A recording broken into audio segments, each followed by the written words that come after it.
Yo! L'autre jour, j'étais en train de traîner sur Instagram et j'ai vu passer cette image. Bon alors, dans un premier temps, ça m'a fait beaucoup rire, mais dans un deuxième temps, ça m'a rappelé cette triste réalité. Les gens qui travaillent avec les animateurs 3D ne connaissent pas forcément les bons termes pour les mouvements de caméra. Et encore pire, certains animateurs ne connaissent pas non plus les bons termes pour les mouvements de caméra. Et pire que pire, en fait, moi non plus, je connaissais pas les bons termes de mouvements de caméra à mes débuts.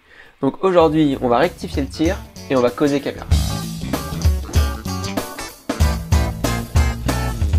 Au fait, si tu ne me connais pas, je m'appelle Titouan, je suis animateur 3D et sur cette chaîne, je parle d'animation parce que c'est ma passion.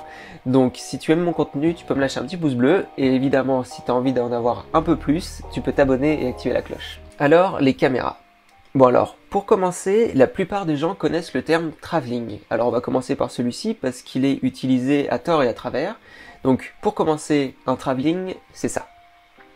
C'est-à-dire que c'est un mouvement caméra vers l'avant ou vers l'arrière pour suivre un sujet en posant la caméra sur un rail. En fait, ça permet de faire un mouvement de caméra fluide, sans à-coups, sans pas d'un caméraman. Donc du coup, en animation 3D, on peut complètement l'utiliser parce que si on bouge notre caméra, c'est comme si elle était sur un rail parce que elle bouge seulement sur un axe et il n'y a pas d'à-coups, il n'y a pas de pas d'un caméraman.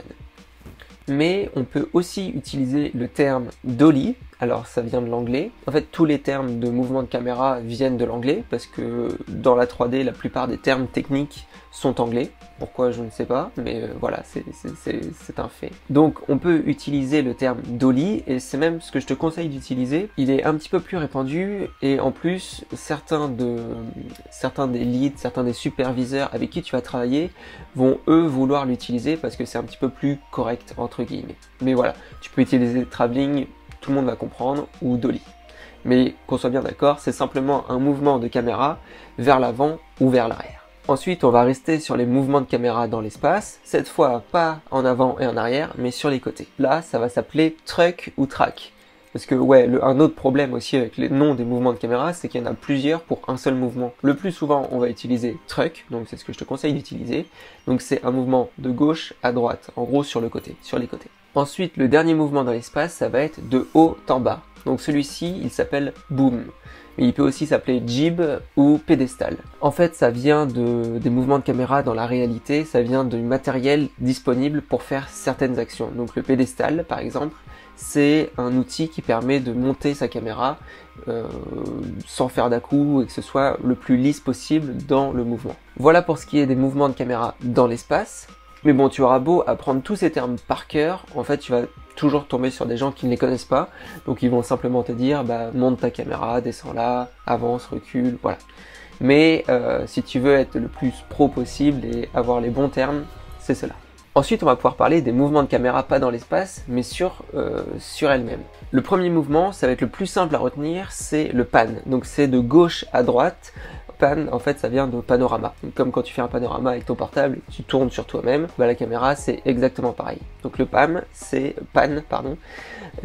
de gauche à droite. Ensuite, une rotation de haut en bas va s'appeler le tilt. En fait, c'est un petit peu comme si la caméra voulait dire oui, quoi, en faisant un mouvement de tête. Et enfin, le dernier mouvement, le roll, c'est quand la caméra va tourner sur elle-même, sur son côté. Roll comme un sushi, quoi. Donc tu vas rouler ton sushi, et la caméra va rouler sur elle-même aussi. Et enfin, le dernier terme dont je vais te parler aujourd'hui pour les mouvements de caméra, c'est le zoom.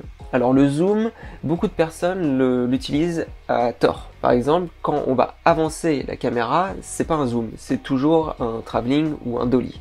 Un zoom, ça va pas être un mouvement de caméra en tant que tel. Ça va même pas du tout être un mouvement de caméra, parce que la caméra est immobile. Un zoom, ça va simplement être un changement de focale.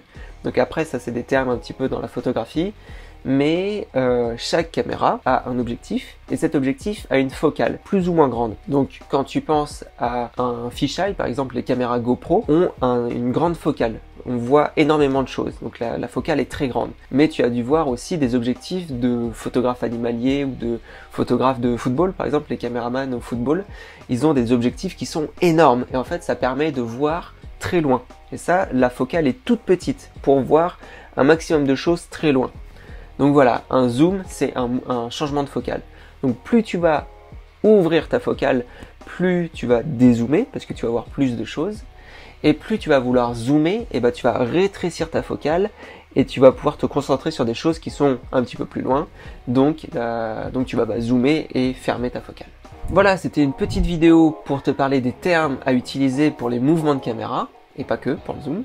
J'espère que ça t'a plu, j'espère que tu as appris des choses. Si c'est le cas, tu peux partager cette vidéo un maximum autour de toi, ça pourrait peut-être aider certains de tes amis ou les intéresser, tout simplement. Donc tu peux la partager, et moi je te dis merci de m'avoir écouté, et à la prochaine pour encore plus de 3D.